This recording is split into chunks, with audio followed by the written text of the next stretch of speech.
L'actualité nationale et internationale, et ce, tous les dimanches à partir de 11h. C'est donc parti pour une heure d'échange autour des principaux points de l'actualité nationale et internationale. Ce matin, 3 sujets sont sur la table des débats. Nous parlerons notamment donc de l'éviction de Choguel Kokala Maïga de la primature au Mali. Nous discuterons également donc de cette nouvelle touche pour les magistrats et les greffiers au Burkina Faso. Et enfin, nous dirons un mot de sport sur le dernier match de qualification des étalons pour la CAN Maroc 2025. Alors, pour échanger autour de l'ensemble de ces sujets, je suis en compagnie de 3 chroniqueurs de la presse nationale. Ahmed Kone, journaliste et consultant en santé média, est avec nous. Bonjour. Bonjour. Nous avons également sur ce plateau Blaise Kintega, journaliste indépendant. Bonjour. Bonjour à tous. Juvenal Sommet de l'initiative pour le livre et la culture est avec nous. Bonjour. Bonjour. Merci à tous d'avoir accepté notre invitation. On commence avec le Mali et cette décision du président Goïta qui a mis fin aux fonctions de Choguel Maïga, l'ancien Premier ministre. L'éviction donc de l'ancien chef du gouvernement était devenue presque attendu donc après les propos qu'il a tenus devant ses partisans donc à la faveur d'un meeting du mouvement du 5 juin à l'occasion de la reconquête de Kidal. Il avait en effet ouvertement critiqué le report de l'élection présidentielle au Mali. C'est une actualité que vous avez certainement suivie et décryptée. Alors Ahmed Kone, quel commentaire donc vous inspire cette actualité au Mali? Comme vous l'avez souligné, c'était attendu parce que son parcours en zigzag montrait bien qu'un jour on allait le débarquer. Comme on dit, le train du changement, vous savez, arrivé à certaines gares, il y en a qui débarquent, parfois sans crier gare, mais il y en a qui débarquent en tout cas. Pour moi, il y a plusieurs messages dedans, mais le premier grand message que je retiens, c'est que c'est la faillite des élites politiques africaines, francophones, je précise en plus. Pourquoi cette faillite-là? Ils ont accompagné les divers coups d'État, tout en les condamnant, mais en n'hésitant pas à venir à la soupe. Ils ont investi les pouvoirs, les couloirs des pouvoirs militaires qu'ils dénonçaient en même temps, et ils se sont bien enrichis, ils ont fait leur visibilité, mais bon, ils ont fait ce qu'ils ont pu, en tout cas ils n'ont pas pu réaliser ce que les jeunes de l'armée aujourd'hui sont en train de réaliser en Afrique, particulièrement dans l'AES. Parce qu'il faut le reconnaître, c'est la nouvelle classe politique militaire qui est aux affaires aujourd'hui. Et nous constatons que cette classe politique militaire a réussi à faire une sorte d'alliage avec les anciens. On dénonçait toujours, voilà, conflit de génération chez les civils, mais surtout chez les militaires, guerre des écoles, guerre des stratégies, etc., etc. Mais on voit bien que l'alliage prend bien au niveau des militaires, parce que la discipline, comme on dit, fait la force principale des armées. Alors que nos élites politiques ont ceci de particulier, que vraiment elles n'arrivent pas en quelque sorte à passer de la théorie à la pratique. Beaucoup ont bien digéré les théories révolutionnaires, et encore, c'est à vérifier. Ils arrivent, lorsqu'il y a un coup d'État, ils disent « Ah, nous sommes des libéraux, on n'aime pas les coups d'État, on veut les élections. » Lorsqu'il y a des élections, on dit « Ah non, non, il y a mascarade. » On passe le temps à s'y tirailler autour des enjeux tels que la gestion de la CENI, de la liste électorale, du fichier, bon bref, comprenez ça. Et si on regarde l'itinéraire de M. Maïga, je suis désolé, mais il est venu aussi par la voie politique. Il a été coopté, on lui a fait la confiance, on lui a fait confiance, il est venu, il s'est installé, il est d'abord tombé malade, ainsi de suite, bon bref.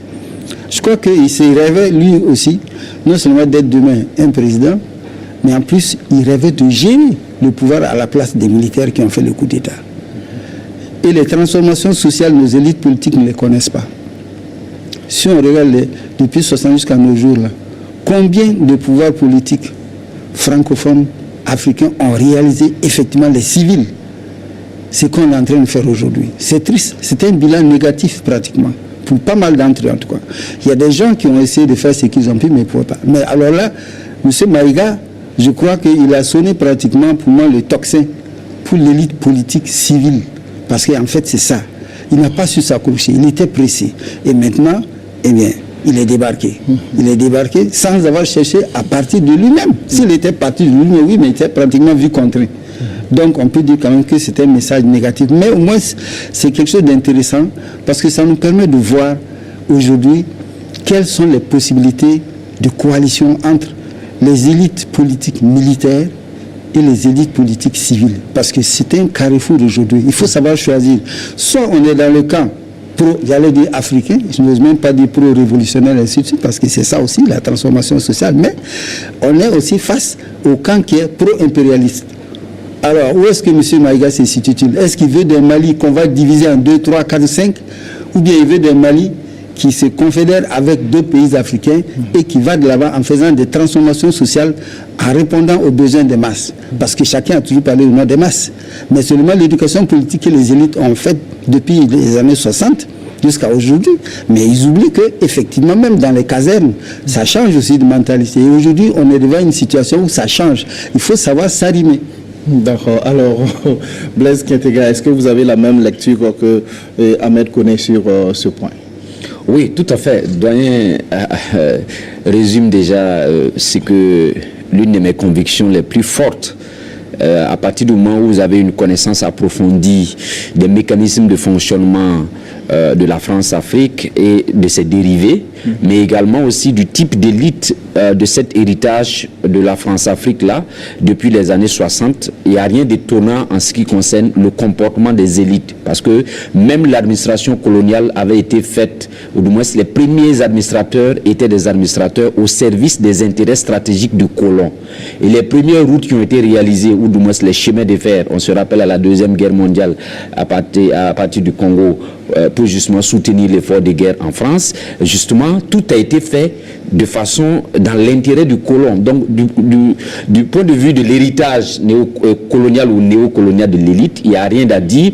C'est une élite qui a été formée dans un égoïsme très exacerbé et qui, en tout cas, a bénéficié d'un écosystème au fil du temps qui est celui, en fait, de la recherche de ses intérêts et de l'organisation, en fait, des intérêts des pays à travers un certain nombre de réseaux et de clubs. Donc, il n'y a rien d'étonnant du point de vue de résultat de ce que cette élite intellectuelle néocoloniale nous présente. Du reste, pour ce qui concerne cette actualité malienne, particulièrement celle de M. Choguel Kokala Maïga, d'abord c'est de rendre hommage à cet homme-là, de le rendre hommage, à savoir qu'il a été au rendez-vous d'un certain nombre de situations qui ont permis justement à Assimi Goïta et ses frères d'armes justement d'en arriver à ce résultat-là. Maintenant, ce qui est déplorable quand on entre dans le contenu donc des griefs qui sont faits donc à la transition, mais également aux autorités, notamment M. Goïta, on se rend compte qu'il n'y a pas de profondeur. Il n'y a pas de profondeur en ce sens que les arguments qui sont avancés dans sa déclaration, d'abord, c'est vrai qu'il a reconnu la stabilisation de la situation à Kidal avec la reconquête, mais l'autre grief qui est fait, qui est celui du fait qu'il n'y a pas de discussion autour donc, des délais de la transition, c'est un argument qui ne tient pas du tout. Ça ne tient pas du tout à savoir qu'il y a eu les ANR, les Assises nationales de la refondation en 2021, et les Assises, les forces vives même avaient donné environ 10 ans à M. Goïta, qui a trouvé que ces 10 ans étaient très élevés. On a rabattu les 4 à 5 ans. Donc, on n'est même pas encore au délai, à la veille même des 5 ans. Nous sommes en 2024, en fin 2024. Donc, c'est 2026. Donc, d'où vient l'idée de parler aujourd'hui, en fait, de discuter de la fin de la transition. L'un des arguments qu'il évoque également, c'est en fait le manque de dialogue interne. Et ça, c'est étonnant de la part d'un chef de gouvernement, dans le cadre donc de ce qu'on pourrait appeler la collégialité de l'action gouvernementale. Il y a des choses qui peuvent se résoudre en interne, d'autant plus que ces affirmations-là viennent quelques semaines, pour ne pas dire 10 jours avant donc une décoration qui lui a été attribuée au palais de Koulouba. Il y a les conseils des ministres qui sont organisés régulièrement. Qu'est-ce qui ne peut pas être discuté avec M. Goïta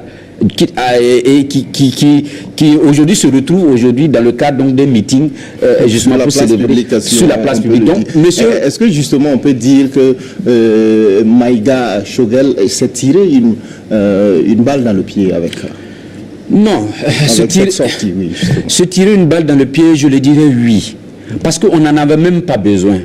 Alors lui-même l'a répété plusieurs fois. C'est vrai qu'il a été libéré aujourd'hui, mais après Kidal, il y a eu Tinzaouaten, où il y a eu des difficultés. Des jeunes Maliens, militaires maliens, ont versé le sang pour tenir des positions en soutien avec de leurs frères de l'AES. Donc on est dans on a eu déjà une vision sous-régionale de ce que doivent être nos États. Deuxièmement, à l'interne, on se dirait que mais pourquoi le monsieur qui parlait de la nécessité de la stabilité avant de revenir à une nouvelle citoyenneté dans le Sahel, mais également au Mali, pour aller aux élections, pourquoi ce monsieur-là du jour au lendemain a des affirmations comme ça? Et vous avez vu déjà de sa sortie comment aussi bien les médias mainstream se sont braqués. C'est comme si c'était un trophée de guerre qu'ils avaient, justement, de trouver un Choguel Maïga qui se met aujourd'hui à parler d'élections, alors que la situation au Mali, elle n'est pas encore totalement stable. Elle n'est pas totalement stable parce qu'elle va aussi avec l'évolution de la géopolitique mondiale, mais également sous-régionale. Il y a eu tout récemment des tensions avec l'Algérie, il y a eu des tensions également avec, à l'occasion de cette histoire de Tinzaouaten. On a vu que avec l'Ukraine, il y a déjà des problèmes. Donc, on est dans un environnement géopolitique très fragile.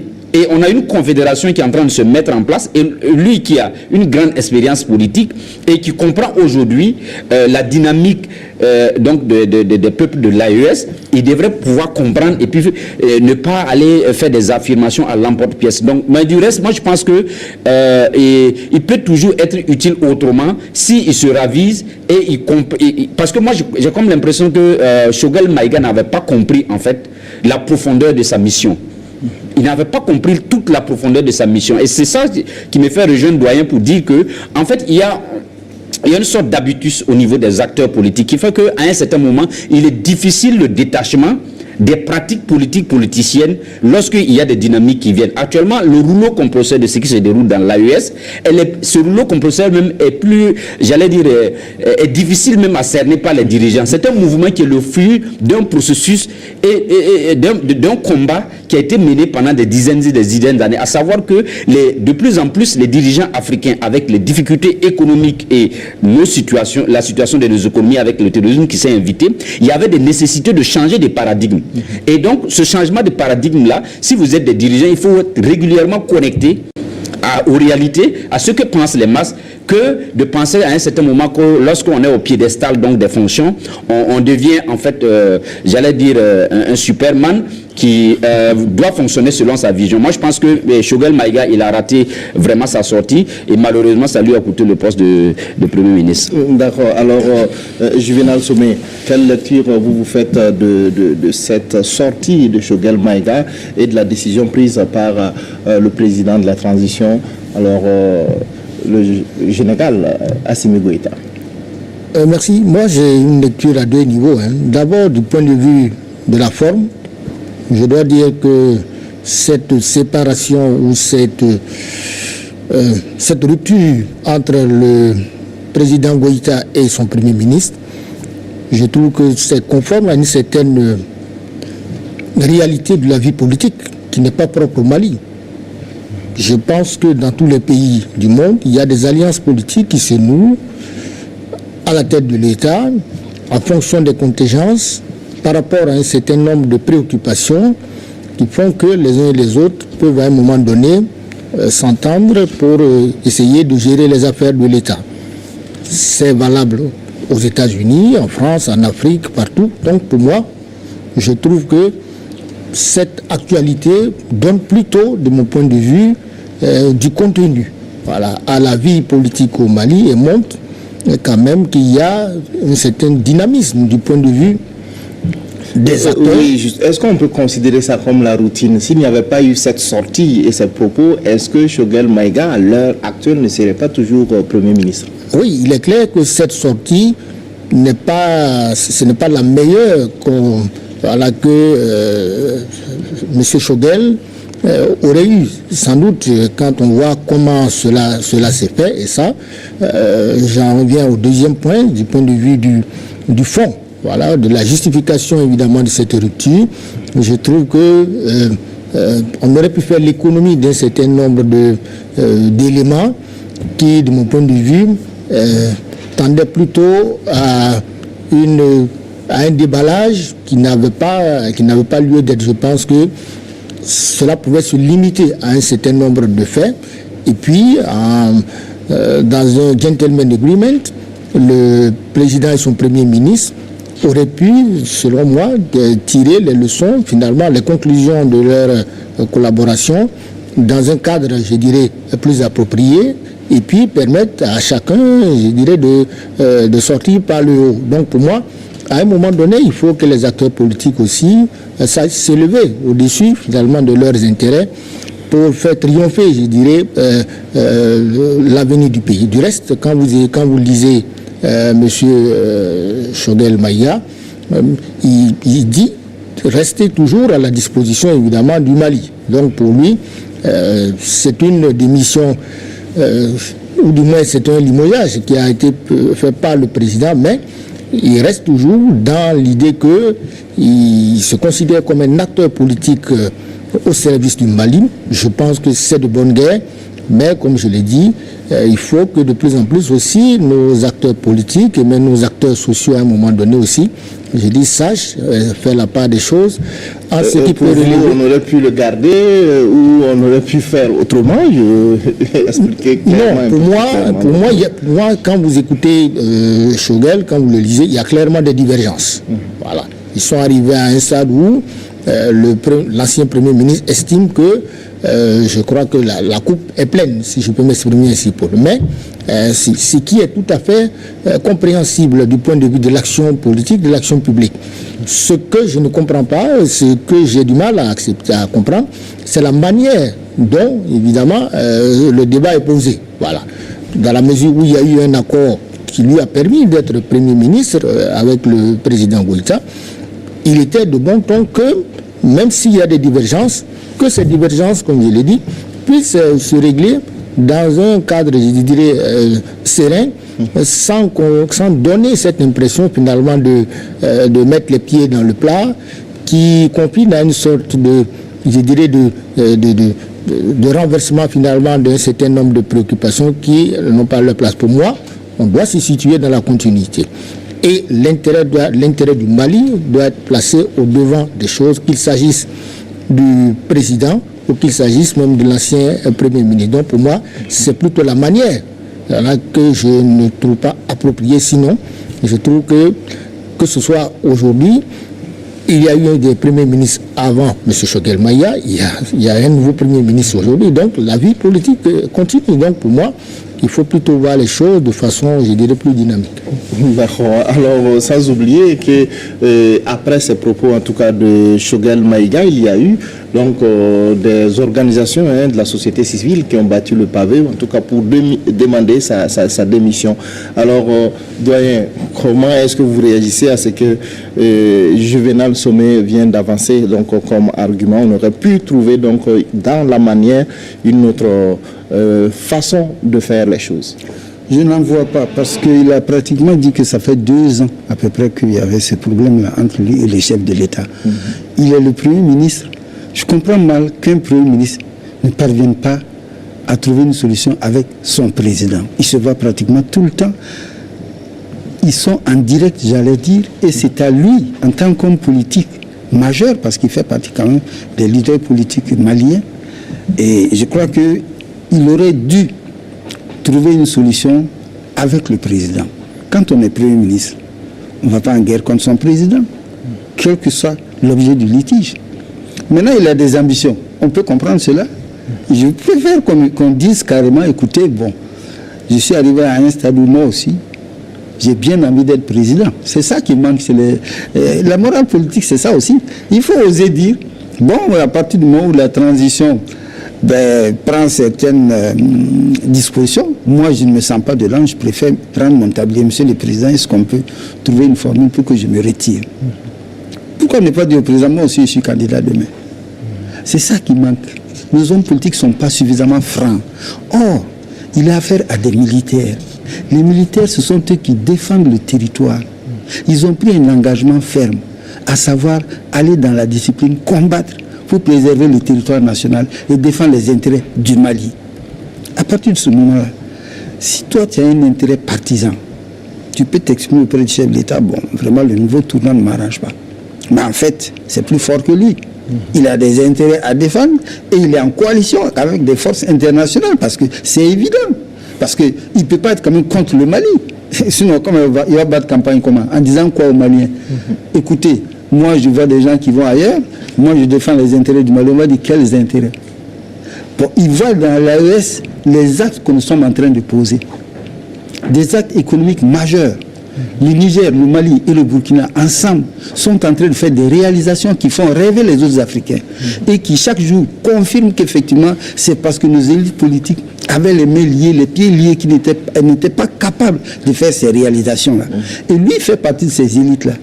Logiquement, pour lui, c'était une réhabilitation. Je vois mal comment lui, Choguel Maïga, peut encore rebattre campagne, même si c'est dans combien d'années, pour dire écoutez les Maliens, je vais me battre pour vous. Mais justement, est-ce que peut-être aussi qu'il se sentait déjà sur la touche, est-ce que son sort peut-être à l'interne n'était pas déjà scellé? Oui, bien sûr, nous savons, on a dit, on est des journalistes, on avait compris que ce sort était presque scellé. Mais qui a cherché? C'est lui.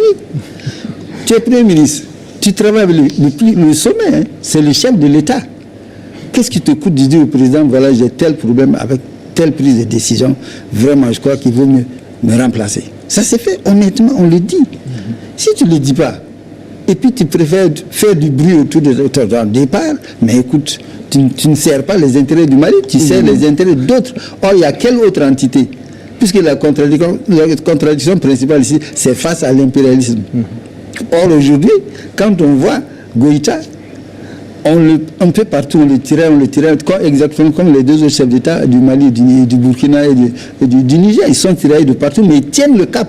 C'était à lui de dire au président, vraiment, nous sommes arrivés à un stade où il y a quelques problèmes. J'ai quelques problèmes, je pense que mes forces ne me permettent pas d'avancer avec vous. Mais je reste, comme on dit, en réserve de la République. Ça, on peut le dire, mais le président comprendra. Mais s'il ne le dit pas, or, comme j'ai eu à le dire, les gens oublient souvent, dans nos pays, là, pays francophones d'Afrique, que l'armée n'est plus la même armée d'avant. Parce qu'on avait l'habitude, la soldatesque, quoi, néocoloniale, on fait ceci. Non, cette armée a changé. Nous avons une armée aujourd'hui en Afrique qui est consciente aussi, qui a un minimum de patriotisme. Ce sont des gens qui ont le même niveau que nos élites. Ils ont fait des grandes écoles. Ils réfléchissent. Et aussi, on leur fait des propositions. La métropole fait des propositions, là. Tu vas facilement à Saint-Cyr, tu vas ici, tu viens ça, tu es général la vie. On le sait. Et donc, à partir du moment où vous avez essayé d'éduquer de façon générale les masses, autrement dit, vous avez essayé aussi d'éduquer les soldats et donc futurs dirigeants militaires en devenir, donc vous devez comprendre que là-bas aussi la mentalité évolue. Et ce que je dis, c'est ça, c'est-à-dire que les élites politiques francophones d'Afrique ne sont pas capables de trouver un terrain d'entente avec les militaires. Parce que c'est ça, là. Pour moi, c'est un tournant majeur aujourd'hui. Le départ de Choguel Maïga doit faire réfléchir nos élites politiques. Si vous restez là à raconter, oui, c'est un coup d'État, je ne suis pas dedans, nous sommes des libéraux. Non, on a vu la transition en 2015. Oui. Qu'est-ce qui s'est passé? Moi, je me rappelle, j'ai fait un tour là, derrière le palais de Koulouba pour voir ceux qui étaient là. Et puis, ils étaient en train de travailler. J'ai regardé les ténors là, j'ai dit, bon, on ne va pas s'en sortir, ce sont les mêmes qui reviennent à les mêmes phrases. Ce n'est pas parce qu'on est de l'opposition qu'on est forcément crédible, pas du tout. Et puis, il n'est pas certain que les gens puissent aussi répondre aux besoins des masses. On tient des théories révolutionnaires. Les gens, si on regarde le camp de la gauche, les gens sont là, ils sont arrivés. Ces théories nous viennent d'où? Ça vient encore des mêmes pays qui nous ont dominés et d'autres pays. Donc, à nous de réfléchir pour voir comment faire en sorte que nous sortions des grandes théories pour nous associer et travailler pour répondre aux besoins des masses. On ne le fait pas et ça nous fait des problèmes. On vous a bien compris. Alors, on est un peu pris par les temps. On va parler peut-être très rapidement du nouveau Premier ministre qui n'est pas nouveau en tant que tel, donc en tout cas le monde politique malien, puisqu'il était ministre de l'administration territoriale, le général de division Maïga, donc un autre Maïga qui prend la place donc à la primature. Justement, comment est-ce que Blaise Quintega, donc vous voyez la direction que va prendre donc ce nouveau gouvernement dirigé par Abdoulaye Maïga? Non, certainement, il a déjà l'expérience puisqu'il avait déjà remplacé Abdoulaye Maïga. Mais pour rejoindre Choguel Maïga, pour rejoindre ce que le doyen venait de dire, effectivement, quand on regarde tout le combat qui a été fait depuis 2020 par le peuple malien, on se dit, tout ça, pour quelqu'un comme Choguel.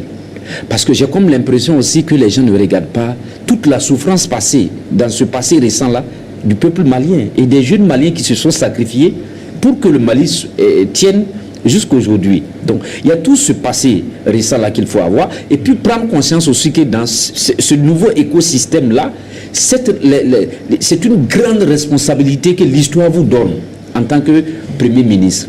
Donc, il y a ce volet-là et j'ai compris que les gens n'ont pas certainement fait les calculs à ce niveau-là pour comprendre la dimension du statut qu'il occupait. Et pour revenir au nouveau Premier ministre, c'est quelqu'un déjà qui avait remplacé Choguel Maïga, comme je l'ai dit, quand il était un peu souffrant. Oui. Alors, c'est un monsieur aussi qu'on a connu. Il est très outillé sur le plan intellectuel, il a fait de grandes études et tout. Et au-delà de ça, c'est un monsieur aussi de caractère, du point de vue de la tempérance et autres. On dit de lui, selon certaines informations que j'ai recueillies, qu'il a en fait un sens élevé du consensus et également du dialogue, mais également aussi il sait être téméraire aussi sur certains dossiers. Et sa loyauté, naturellement, ne souffre d'aucun doute auprès donc, du général de corps d'armée, président du Mali, Goïta. Et il fait partie aussi donc, de ceux qu'on avait qualifiés des 5 colonels, donc aujourd'hui 5 généraux. Donc du coup, je pense que c'est un monsieur aussi qui a eu le temps aussi de regarder le déroulé des événements, de ce qui se passe au Mali. Et qui comprend certainement aujourd'hui aussi les grands enjeux liés à cette dynamique de ce qui se passe dans l'AES. Au sein de l'AES. Voilà, et donc qui va certainement pouvoir, un certain nombre aussi de dossiers, c'est ce qu'on dit de lui, et il gérait jusqu'alors l'administration territoriale, et je crois qu'il fait le cumul avec ce poste avec l'administration territoriale, ce qui va faire un peu difficile et lourd en même temps. Même s'il faut signaler qu'il y a un ministre délégué. Voilà. Donc déjà avec le ministre délégué, je comprends aussi l'importance stratégique d'avoir toujours la main donc, sur le ministère donc, de l'administration territoriale, même s'il y a certainement des gens qu'on pouvait remplacer à ce niveau-là, qu'ils soient militaires ou civils. Mais je vais dire simplement que c'est un monsieur qui a toutes les chances de pouvoir réussir. C'est un militaire, doyen l'a rappelé tout de suite ici. Nous sommes en guerre. Il ne faut jamais l'oublier de le dire. Et en situation de guerre, on ne peut pas toujours fonctionner avec les mêmes actions, mais les mêmes principes. Donc, pour qu'il y ait un bon attelage entre la vision stratégique militaire de la nécessité de stabilisation de nos États et la collaboration avec un certain nombre de civils qui ont des compétences, justement pour aider dans cette dynamique de souveraineté donc, de nos États-là, il faudrait que effectivement les gens se posent beaucoup de questions au niveau des civils, se reconnectent vraiment à ce grand vent-là donc, de ce qui se passe dans l'AES pour que, en tout cas, ce monsieur-là puisse réussir. Mais c'est un monsieur, en tout cas, de prime abord, on peut le faire confiance. On a vu ces discours chocs à l'endroit donc du président Alassane Ouattara à l'ONU, mais également de la présidence de France qu'il a qualifié d'une junte également. Donc, en matière de pic également, en tout cas, c'est un monsieur qui va certainement nous servir encore plus. On espère que ce monsieur-là va justement travailler à polisser les positions, parce que l'une des reproches que Choguel Maïga faisait donc aux acteurs de la transition, notamment le président Goïta, c'était que depuis un certain temps, il a constaté donc la naissance d'un certain nombre de partis politiques qui, pour lui, sont des partis qui ont été suscités par les acteurs de la transition, et pour quel objectif, pour l'instant, on ne sait pas. Donc, il aura justement à conduire donc un dialogue permanent avec donc les organisations de la société, des organisations politiques. Donc, on espère, on souhaite une bonne chance à lui. Et il est très jeune d'ailleurs, c'est l'une des premiers ministres les plus jeunes donc, de l'AES. Donc on pense qu'avec sa vigueur, il va pouvoir nous servir quelque chose de consistant. Oui, dernière réaction sur le sujet, Juvenal Sommet. Oui, le choix du général Maïga, pour moi, c'est le choix de la continuité.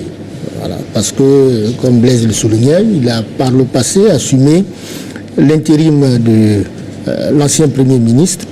Donc, il connaît bien son sujet. Du reste, au cours de la passation de service, je pense que Choguel a eu des mots assez élogieux à son endroit, puisque il a dit voilà, que la maison reste, la primature reste entre des mains, entre de bonnes mains, sous-entendu que voilà, il fait confiance évidemment à l'expérience finalement de celui-là qui a eu par le passé à assurer l'intérim lorsqu'il était absent. Donc pour moi, c'est un gouvernement qui, de mon point de vue, va se situer dans la logique souverainiste, sinon ultra-souverainiste, qui a été déjà engagée depuis le début.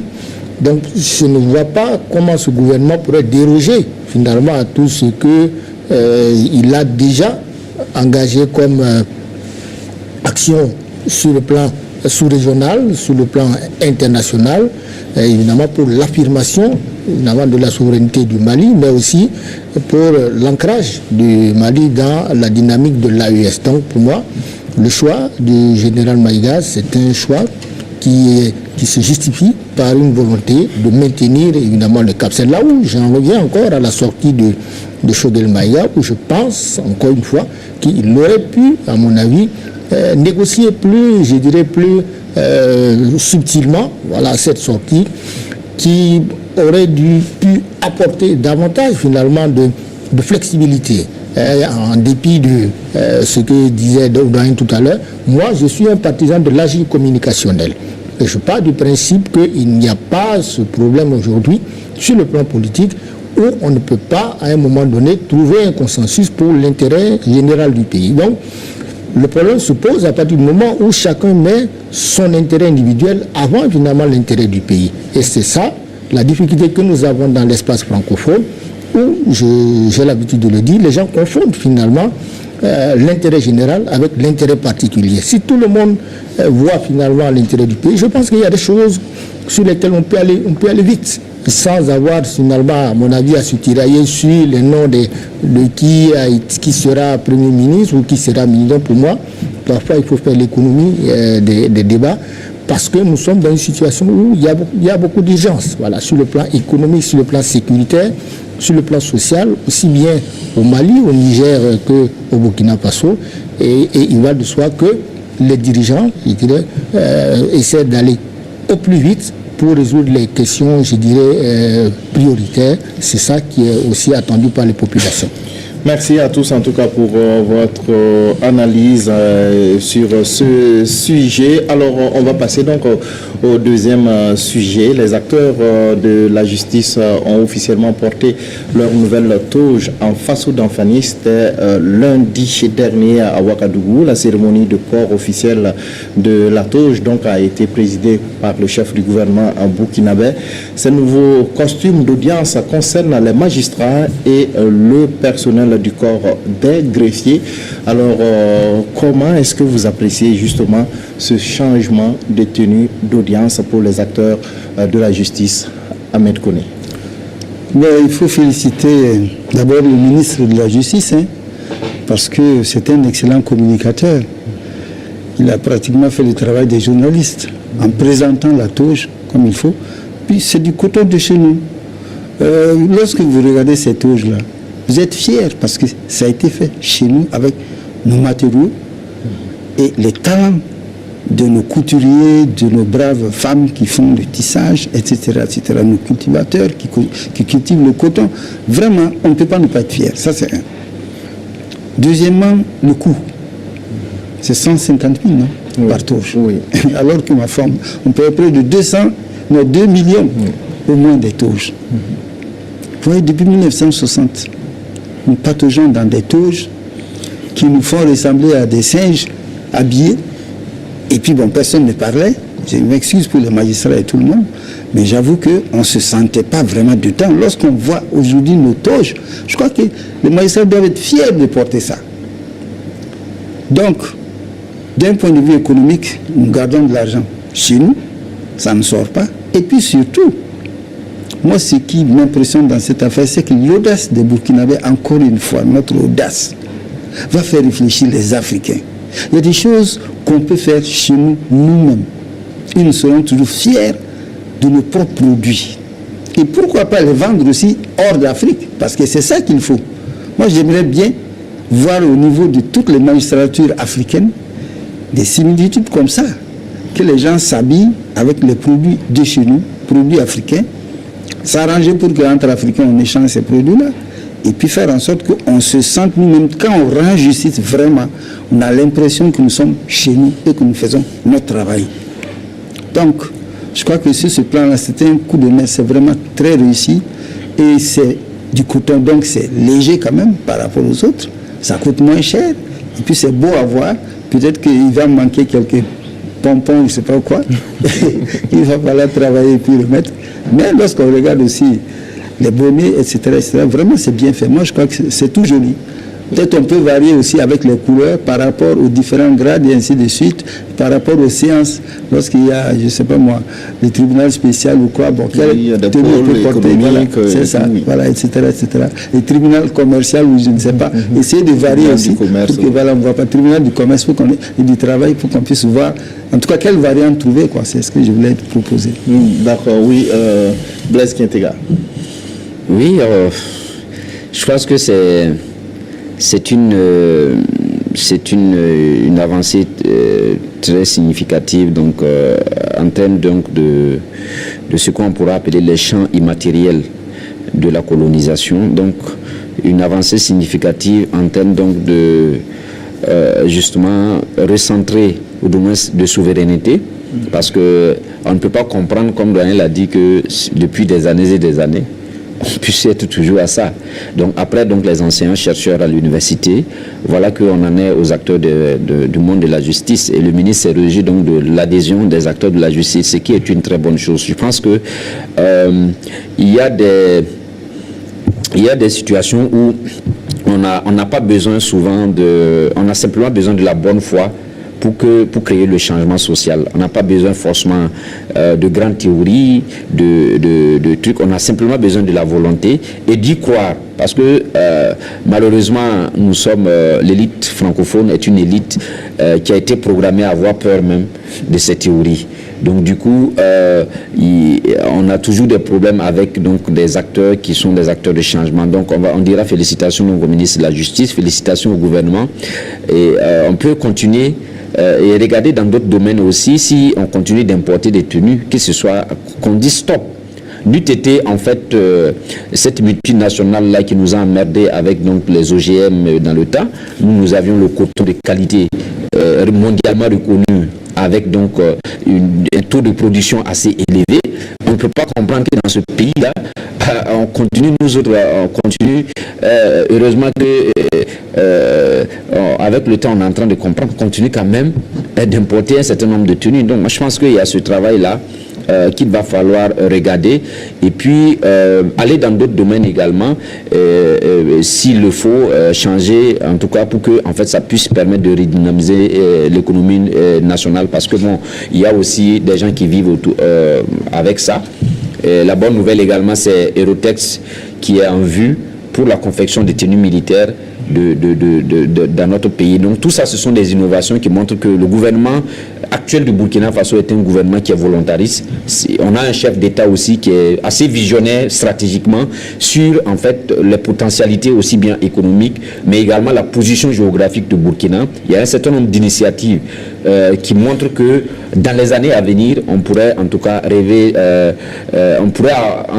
donc du rêve burkinabé. Donc moi je pense que cette tenue-là c'est une bonne chose. Maintenant, la signification en profondeur de cette tenue-là également a été expliquée. Je pense qu'il faut aller au-delà pour re-questionner en fait un certain nombre de mots aussi qui minent le secteur donc de la justice, parce que en tout cas les Vous premiers. Pensez à quoi exactement? Oui, à beaucoup de choses, parce que non seulement moi je suis théoricien donc de la réforme profonde donc de l'administration de type néocolonial qui nous a été servie avec son lot d'inconséquences. Beaucoup de problèmes que nous avons à résoudre aujourd'hui, on a parlé la fois dernière des détournements. C'est le fait qu'on a une administration qui n'est pas une administration au service des masses populaires. Mais on a des administrateurs un peu comme ceux formés donc au lendemain des indépendances dans le Dahomey, qui sont venus comme en fait, justement, je suis désolé de le dire, mais des administrateurs coloniaux.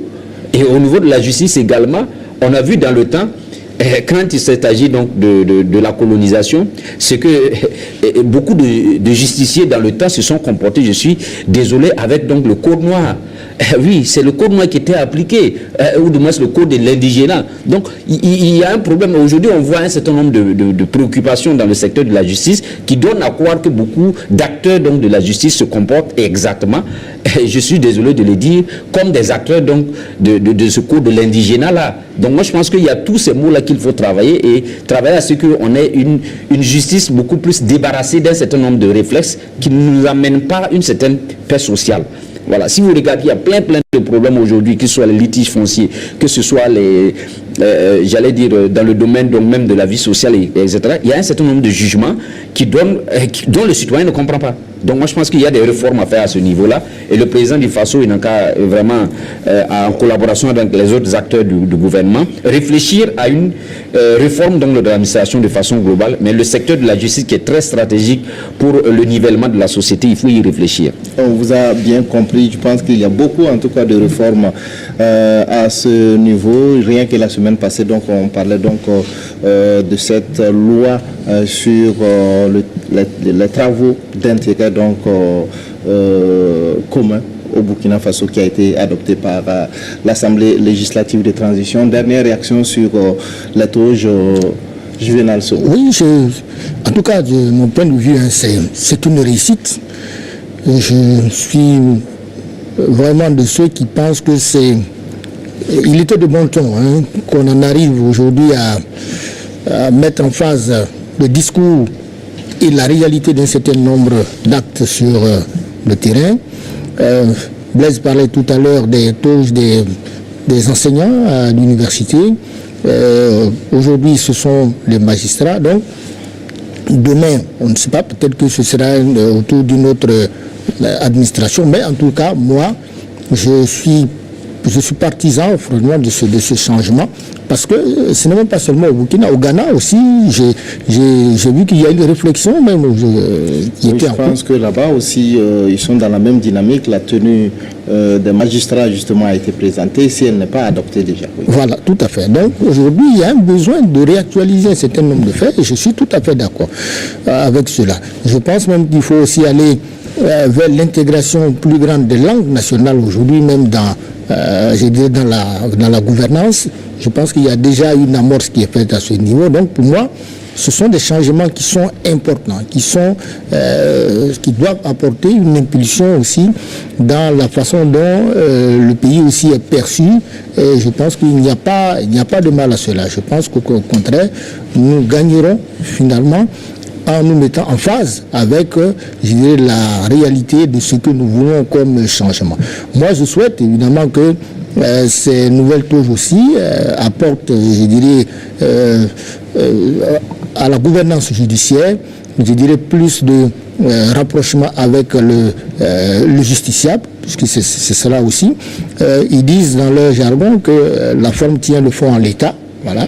Donc, je souhaite que, en portant évidemment cette touche, que ça leur apporte ce supplément finalement de conviction qui les aide à travailler, dans l'intérêt du justiciable et à apporter évidemment ces justices dont nous avons besoin pour faire avancer le pays. Alors donc, vous gardez la parole, on va changer donc de sujet totalement. On va parler du sport avec le dernier match des étalons. On n'est pas très habitué en tout cas donc de ce genre de sujet. Mais alors les étalons qui ont perdu donc 0-3 face donc au Malawi donc lundi dernier lors de leur dernier match éliminatoire de la Coupe d'Afrique des Nations Maroc 2025. Un match en tout cas qui a laissé un goût amer, même si les étalons étaient déjà qualifiés après 2 journées, avant 2 journées en tout cas de la fin donc de ces qualifications. Justement, comment est-ce que vous analysez ce match qui a été donc joué par les étalons face au Malawi? Je pense que la manière dont les étalons ont perdu évidemment cette rencontre a quelque peu effrité, le capital de confiance qu'il y avait entre l'équipe et les supporters. Moi, j'étais dans un lieu où, évidemment, j'ai suivi un peu les réactions des uns des autres et j'ai vu qu'il y avait beaucoup de déception. Voilà, c'est vrai que l'équipe était déjà qualifiée, comme vous l'avez souligné, mais on a senti qu'à un moment donné, on allait décrescendo. Hein. Et ça, je pense que ce n'est pas très intéressant. Même lorsqu'on est déjà qualifié pour une compétition, il faut aussi il faut rester dans une certaine dynamique pour évidemment se mettre soi-même en confiance et ne pas se faire peur. C'est vrai, on peut trouver un certain nombre d'arguments sur le fait qu'il y a de nombreux cadres de l'équipe qui oui, près d'une dizaine de cadres étaient absents pour cette rencontre. Voilà, donc c'est vrai, ça peut peut-être s'expliquer aussi par ce fait, mais il n'en demeure pas moins que pour moi cette défaite est assez lourde. Voilà, dans la façon dont les étalons qui avaient donné vraiment beaucoup de joie et de bonheur à leurs supporters ont abordé cette rencontre avec le Malawi. Bon, le découragement n'est pas burkinabé. Je leur souhaite finalement de se remettre sur, je dirais, la voie du succès. Et puis je pense que de toutes les façons, la défaite, à un moment donné, c'est le sport. Hein. On peut gagner aujourd'hui, on peut perdre demain, ça aussi c'est dit. Mais je pense qu'ils ont les moyens aujourd'hui de se relancer, de se remettre dans un état d'esprit de gagne, de victoire, et je pense que c'est bien ce qu'on attendait. Oui, Blaise Kientega, beaucoup parlent donc d'absence de profondeur de banc quand les cadres ne sont pas là. L'équipe est assez fragile. Alors, comment est-ce que vous avez donc analysé ce match, surtout les départs qu'il y a eu juste après le match contre le Sénégal, laissant donc une équipe qui n'avait pas assez d'expérience face au Malawi? Non, l'équipe malawite aussi, c'est pas évident que c'est une question d'expérience, c'est beaucoup plus une question de psychologie. Et je vous ai dit ici que si le président du FASO en tout cas m'écoute, qu'il recrute beaucoup de psychologues. Parce que le Burkinabé, à un certain moment, quand il a atteint un certain nombre de choses, il suffit qu'il soit un peu mieux que son voisin du quartier, il est déjà content et c'est fini. On est parti même à ce match-là, déjà battu, puisqu'on n'a même pas accordé de l'importance au match. Ça veut dire que c'est les corps qui étaient sur le terrain, mais l'esprit même là était certainement à Ouagadougou, ou je ne sais dans quel coin, en train de peut-être faire le show. C'est ce qu'ils nous ont livré. C'est une mascarade ce match-là. Et d'abord, l'entraîneur, il doit se regarder en face. C'était une mascarade. Voilà, vous jouez pour l'image d'un pays. Tout match là, vous devez prendre ça au sérieux. Et on prépare les matchs. Voilà, c'est pas parce que c'est pas quand on a fini de jouer maintenant qu'on vient nous raconter des histoires comme quoi c'est parce qu'il n'y a pas de cadre, etc. S'il n'y a pas de cadre, il fallait ajourner le match ou du moins vous signez forfait. Mais vous ne pouvez pas vous faire humilier comme ça. Une équipe qui est très bien classée au niveau FIFA actuellement. Et vous partez nous humilier avec... C'est l'image, c'est le drapeau du pays. Moi, j'ai aimé la façon dont le président leur a adressé la parole. À chaque fois que vous jouez, votre pays même en difficulté, vous jouez pour l'image du pays. Que ce soit l'encadrement technique, etc., etc. Il faudrait vraiment prendre chaque étape au sérieux et chaque match au sérieux. C'est ce qui s'est passé au Cameroun, là, entre-temps. Vous avez vu quand Kamou Malou, entre-temps, était assis et que Firmin, lui, il criait sur eux. Moi, j'ai toujours dit que ces gens-là, il faut toujours crier sur eux comme s'ils ne savaient pas ce qu'ils ont à faire.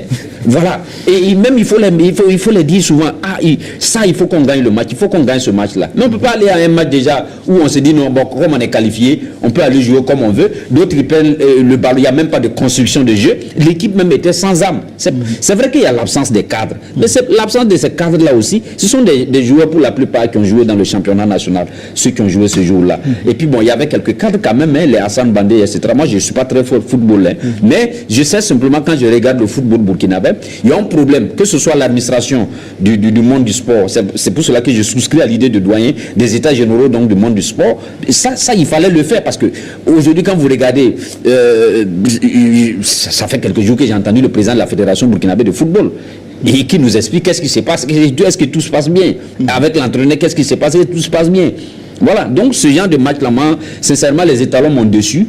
Je suis rentré difficilement, j'avais du sommeil, mais parce que justement, quand vous jouez pour l'image d'un pays, il faut vous prendre au sérieux et faire de telle sorte que chaque match que vous allez jouer, on doit sentir au moins la combativité. Quand vous tombez les armes à la main, on peut dire oui, mais on ne peut pas prendre le ballon en face du gardien et puis on balance ça dans les airs. Mon ami Cédric Bardolo et les autres, là, c'est pas sérieux. Donc moi, je pense qu'il faut revoir et beaucoup pour travailler sur l'aspect psychologique. La psychologie est très importante. Tant qu'on ne va pas travailler sur l'aspect psychologique de nos joueurs, là, on va toujours avoir des problèmes. Merci donc pour ces commentaires sur ce match. Doyen, il nous reste 2 minutes, donc vous avez 2 minutes pour votre analyse, votre commentaire sur ce dernier match des étalons qui sont déjà qualifiés pour la CAN Maroc 2025. Pour vous, qu'est-ce qui n'a pas marché? On se félicite d'abord de cette victoire, de cette qualification, hein, c'est déjà bien. Et soi-disant, en passant hier, d'ailleurs a marqué 2 buts pour son équipe au Maroc. Vous voyez, c'est déjà, ça veut dire qu'on peut marquer des buts. Je crois que peut-être on a fait une erreur. On a peut-être fait une erreur en voulant mettre en place une équipe en reconstruction avec des jeunes qui n'ont pas beaucoup d'expérience. Comme on dit, on se prépare aussi pour la Coupe du Monde. Il faut préparer la relève. On prend des risques, c'est vrai, c'est des risques. Mais il faut aussi comprendre que, les gens, ils découvraient ce milieu-là peut-être pour la première fois, pour certains, mais avec quelques personnes, quand même quelques joueurs quand même qui étaient d'un assez bon niveau. C'est dommage. Encore une fois, on est dessus, c'est certain, mais c'est le football qui veut ça. Je crois que le président a été bon pédagogue, bon grand frère, entre guillemets, pour calmer les esprits. Sinon, aujourd'hui, les Burkinabés ne sont pas du tout contents. Personne n'est content de cette défaite. Parce que le match qu'on a livré contre le Sénégal nous obligeait à faire encore un rendement meilleur. Or, les jeunes n'ont pas pris conscience des obligations qui étaient les leurs. Je crois qu'il faudrait... Moi, j'ai 2 propositions concrètes. La première proposition, toute défaite, il faut revoir les primes. Ça, c'est un. Deuxièmement... Mais si on parle de non, parce que c'est l'argent qui est prime aujourd'hui. Oui, est-ce que les il gens faut savoir que quand tu viens en sélection, là, si tu perds, là, on coupe. Voilà, ça c'est un effort de guerre. Voilà, on envoie l'argent au fonds patriotique. Deuxièmement, avant que les gens n'aillent dans un match, dans le temps, ça c'est les vieilles recettes, on les envoie au camp militaire pour leur redonner un peu de patriotisme. Ils s'entraînent là-bas sur terrain nu, je ne sais plus quoi, en tout cas sur des trucs dégradés, pour prendre conscience. Ceux qui voudront venir en équipe nationale, ils n'ont qu'à venir. Ceux qui ne pas, non, ceux qui voudront venir n'ont qu'à venir. Ceux qui ne peuvent pas venir, qui ne supportent pas, ils n'ont qu'à rester dehors. Mais je crois que quand on défend le drapeau national, il faut se mettre au sérieux. Parce qu'on a vraiment vu des choses qui n'étaient pas du tout sérieux. On accepte le minimum en se disant, c'est des gosses, c'est l'entraînement. Mais on a beaucoup de jeunes qui ont du talent, on les a vus. Le U20, le U17, etc. Pourquoi n'avoir pas pris ces jeunes qui avaient ce talent pour aller justement faire l'expérience du jeu? Moi, quand j'ai vu le Burundi jouer, j'ai vu le Malawi, je dis, attention, ça, c'est 2 équipes-là. Il faut faire attention, ils vont nous avoir. Si on s'amuse, malheureusement, c'est ce qui est arrivé. Parce qu'un pays comme le Burkina qui s'est fait laminer 3-0, vraiment, ça fait plaisir à personne. Merci à tous pour vos différentes analyses. Nous sommes donc au terme de cette émission.